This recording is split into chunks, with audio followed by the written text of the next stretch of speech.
Seekor orangutan Sumatera hidup terisolasi. Ia bertahan hidup sendirian di habitat yang kian menyempit. Terjebak di tengah kepungan perkebunan sawit skala besar. Tutup itu, Li. Itu tutup, Li. Buka jendelanya, Li. Jendelanya. Tim penyelamat mengevakuasi sang primata menuju satu-satunya tempat perlindungan yang masih tersisa. Tenang deh, daripada kamu di sana. Iya. Usir-usir warga. Warga. Mana di sini nanti kamu.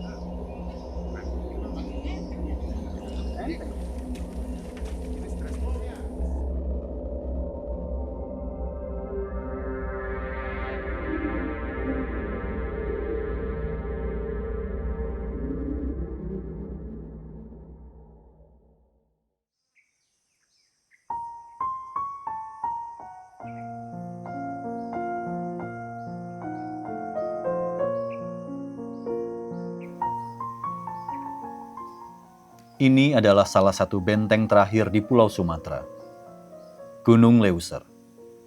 Namun, selama dekade terakhir, jantung hijau ini perlahan terkikis oleh barisan hijau yang salah.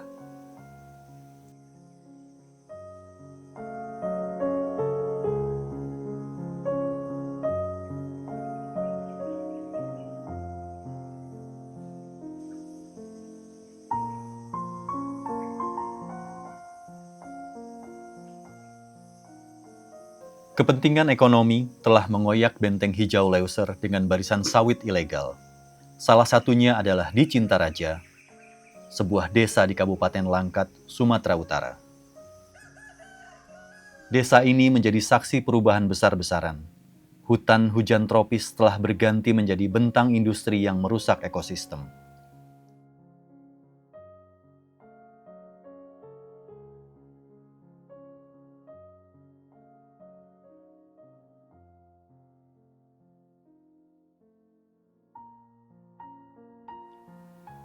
Namun di Cintaraja ini pula, alam sedang merebut kembali haknya.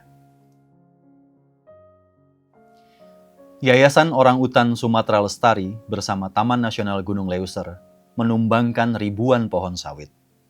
Luasnya mencapai 150 hektar.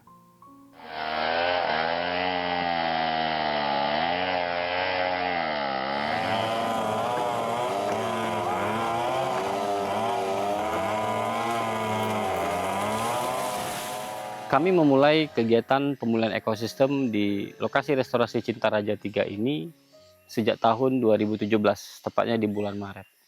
Lokasi ini merupakan perkebunan kelapa sawit milik masyarakat yang jumlahnya sekitar 16 orang. Operasi pembebasan itu sudah dimulai sejak 2 tahun sebelumnya, tepatnya di 2014, oleh Taman Nasional Gunung Leuser, yang saat itu melakukan upaya secara persuasif dengan memanggil ke-16 pemilik kebun kelapa sawit yang berada di sini.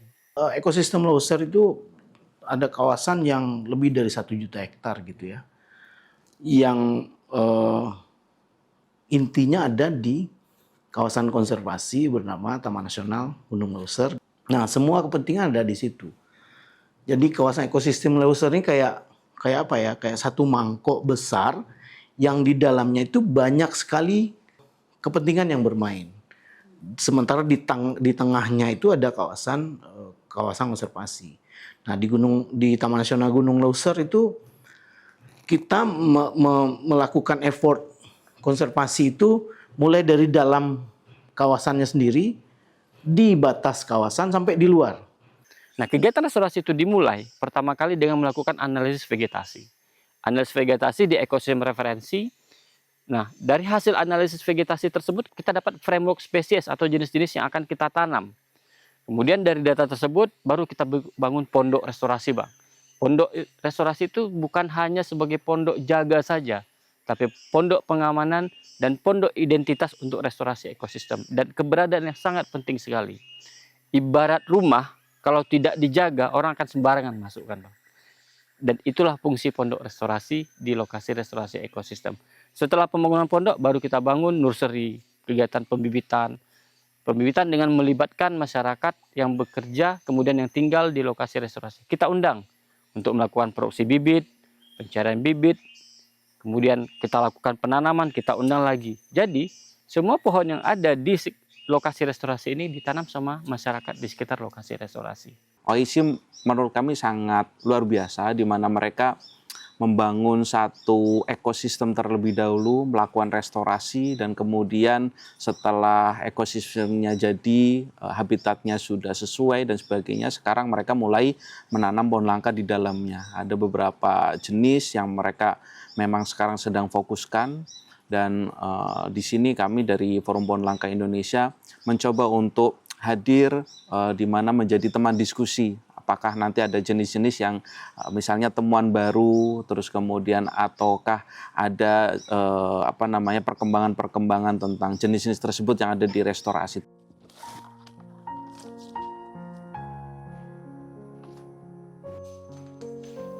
Upaya pemulihan bekas kebun sawit menjadi hutan melibatkan mereka yang pernah merusaknya. Mereka yang dulu merambah hutan kini mendedikasikan hidupnya demi memulihkan Leuser.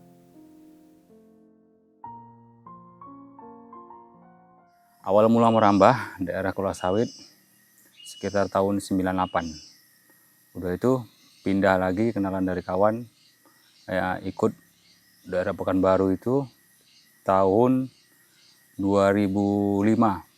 Terakhir itu di daerah Siak itulah yang saya tidak pulang sampai 7 bulan itu lantaran dari tokenya nggak dibayar, kiriman nggak ada, udah itu logistik pun terancam, itu kami pada lari semua. Begitu Bang, karena saya masih kecil Bang, sampai anak pun nggak mau digendong Bang, ada.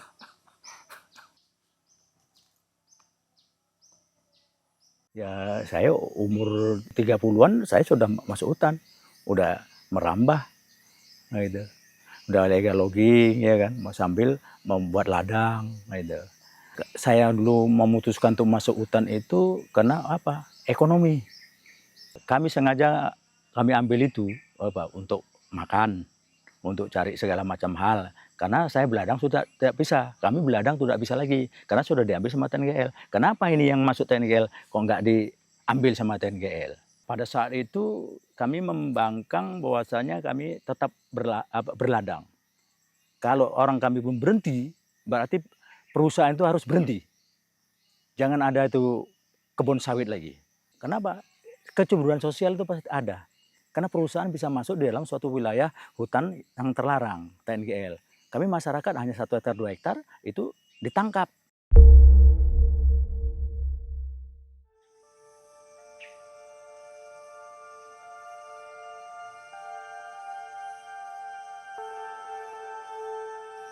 Kok dulu kok kita numbang itu kok enak kali gitu, ngerambah itu enak kali, dengan diameter yang besar-besar gitu ya kan, kok gampang kali. Sekarang ini selama ikut restorasi, nanam dari bibit kecil sampai besar itu berapa tahun gitu loh. Saya tanya sama kawan, Ren, ini ukuran segini nih diameter berapa Ren? Berapa tahun? Ini sekitar 7 tahun balik. Itu masih segini. Sementara dulu yang saya tumbang besar-besar kan gitu loh. Yang saya kerjakan besar-besar gitu. Saya bilang ke orang rumah, saya pindah kerja ya. Pindah kemana? Ya nggak jauh dari situ. Apa kerjanya? Merawat hutan, restorasi. Udah nggak apa-apa ya. Adik senang kalau ayah mau kerja di situ. Tapi ada tapinya, saya bilang. Ada apa itu tapinya? Katanya. Apa? Gajinya sedikit. Nggak masalah. Asal ayah tenang, nggak kerja itu nggak terlalu banyak, nggak ada risiko. Adik pun tenang.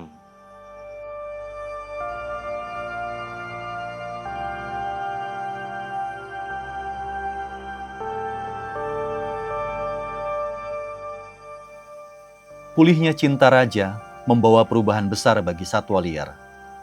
Runtuhnya sekat-sekat perkebunan sawit membuka kembali koridor migrasi yang sempat terputus. Sejak tahun 2020, atau tahun ketiga setelah restorasi dilakukan, Cintaraja sudah menjadi rumah baru bagi banyak jenis satwa. Kehadiran burung juga menjadi indikator keberhasilan restorasi Cintaraja. Ada sekitar 70 jenis bibit yang kami tanam hidup dan tumbuh berkembang dengan baik di lokasi restorasi. Nah, tetapi pendataan kami terakhir ada sekitar 70 jenis lagi yang hidup, yang tumbuh secara alami di lokasi restorasi. Berarti ada 140 jenis yang ditanam dan yang tumbuh secara alami di lokasi restorasi. Dari hasil kamera trap kami, saat ini terdata 21 jenis satwa masuk ke lokasi restorasi. Salah satunya adalah harimau. Belum lagi ada orangutan dan gajah. 3 dari 4 satwa kunci Taman Nasional Gunung Leuser itu sudah menjadikan restorasi Cintaraja 3 menjadi rumah bagi mereka. Dari hasil kamera trap kami, ada harimau betina yang di tahun 2023 terekam oleh kamera trap. Tetapi di 2025, harimau ini datang dan terekam kembali dengan anak. Pada saat kami melihat video tersebut, wow, ini surprise bahwa lokasi restorasi sudah menjadi rumah baru, sudah menjadi homeland baru bagi mereka, daerah teritori baru, kemudian tempat harimau tersebut berkembang biak.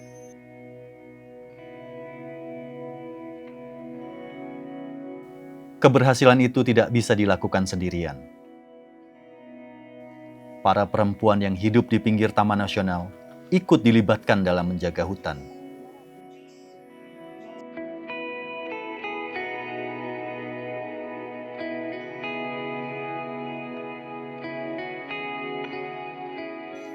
Kita bentuk satu kelompok restorasi. Ibu-ibu yang datang ke sini merupakan bagian dari kelompok restorasi tersebut. Namanya kelompok restorasi perempuan untuk pemulihan ekosistem restorasi Cintaraja 3. Tahapan-tahapan yang tadi saya bilang, semuanya dilakukan sama mereka. Tentunya bekerja sama dengan staf yang tinggal di lokasi restorasi Cintaraja 3.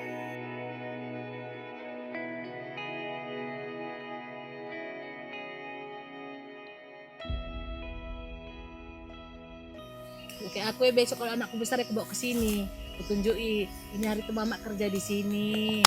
Terus yang nanam ini mama rame-rame sama kawan-kawannya. Ya kayak gitu aja memang. Bisa pun anak saya pun kan saat ini sekolahnya di luar. Jadi kalau datang dia kemari ya saya tunjukkan bahwa mama ini pernah juga dulu ikutan di sini nanam di polybed. Kalau bisa pun anak saya melihat, oh ternyata hutan itu indah.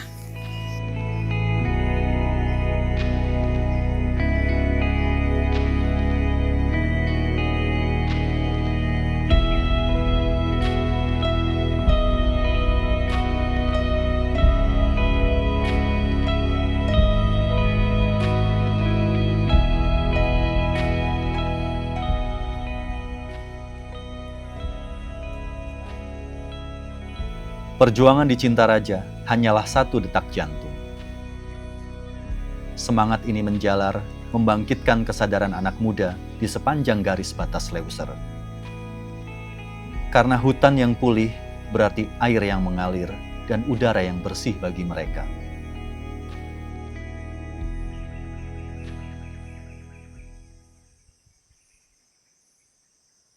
Saya kagumnya itu adalah kan karena dulu belajar tentang pertanian, tentang kelapa sawit gitu ya. Jadi kan ada latar belakang gitu. Nah, sekarang kita melihat kayak restorasi ternyata kita tuh perlu loh sangat peduli dengan hutan dan banyak yang perlu diperhatikan keanekaragaman hayatinya, kemudian gimana caranya untuk memproses dari yang pernah jadi sawit jadi hutan lagi.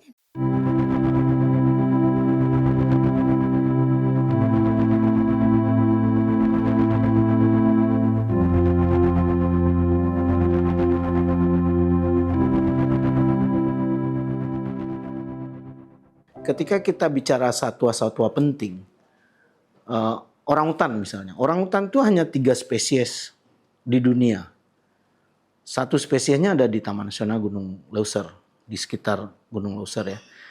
Ini kekayaan penting bagi Indonesia yang kalau mereka terdampak, artinya kehidupan kita berdampak. Kenapa? Karena mereka menjaga situasi kesehatan hutan gitu ya, menjadi penyebar bibit, benih dan segala macam. Mereka juga menjadi penanda kesehatan ekosistem karena selagi mereka ada, artinya masih ada pohon tempat mereka tumbuh. Nah kalau mereka nggak ada, artinya kan pohon-pohon tempat mereka ini sudah habis semua. Nah kalau pohon-pohon habis, artinya kan tidak punya tempat gitu ya. Nah ketika tempat mereka sudah nggak ada lagi, yang jadi korban siapa? Masyarakat. Sekarang masyarakat misalnya keluhkan harimau misalnya. Ketika di habitat aslinya sudah tidak ada lagi prey, tidak ada lagi makanan, mereka mintanya ke warga. Nah warga karena takut, karena yang nggak terbiasa kan hidup berdampingan dengan harimau, mereka kemudian marah. Oh, harimau makan ternak kami. Ya artinya apa? Artinya ini ada kesatuan ekosistem yang tidak mungkin satu komponen itu diganggu gitu loh.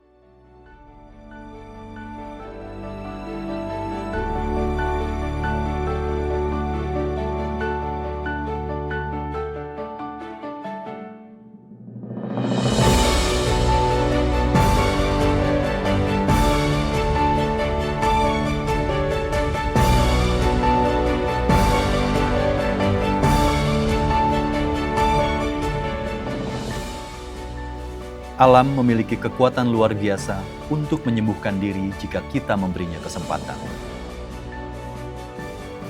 Di sini, di kaki Gunung Leuser, kita belajar bahwa merusak hutan butuh waktu singkat, namun memulihkannya adalah kerja seumur hidup. Waduh Mak Yang, 7 keturunan sampai ke turun kalau bisa nih, janganlah ada anak-anak yang merusak hutan dari sini.